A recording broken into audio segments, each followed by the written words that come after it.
नांदगाव शहरातील बायपास येथे कंटेनरची दुचाकीला धडक बसल्याने दुचाकीस्वाराचा जागीच मृत्यू झाल्याची घटना घडली आहे। कंटेनर चालक नांदगाव पोलिसांनी ताब्यात घेतलाय। नांदगाव येथे कंटेनर व दुचाकी यांच्यात झालेल्या अपघातात मुळूक डोंगरी गावातील पांढरराव वस्ती येथील आदिवासी समाजाचे कार्यकर्ते व आदिवासी सेवा पुरस्कार प्राप्त असलेल्या गणपत भाऊ मुकणे वर्ष 50 हे जागीच ठार झाले। दिनांक 10 मार्च रोजी मंगळवारी दुपारी 3:30-4 वाजेच्या दरम्यान सदर घटना घडली आहे। मुकणे यांच्या निधनामुळे आदिवासी समाजात तसेच परिसरात शोककळा पसरली आहे। मूळ डोंगरी येथील गणपत महादू मुकणे हे आपल्या एकुलत्या मुलीस नेहमीप्रमाणे शासकीय ITI येथे घेण्यासाठी दुचाकीने MH17 8755 यावरून जात होते।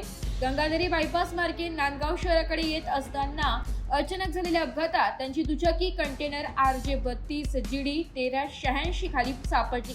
या भीषण अपघातात कंटेनरचे चाक त्यांच्या चेहऱ्यावरून गेल्याने त्यांचा जागीच मृत्यू झालाय। अपघातानंतर काही वेळ कंटेनर चालक घटनास्थळावरून पसार झाला होता। माहिती मिळताच नांदगाव पोलीस तात्काळ घटनास्थळी धाव घेत मृतदेह ताब्यात घेऊन नांदगाव येथील शासकीय रुग्णालयात शवविच्छेदनासाठी दाखल केलाय।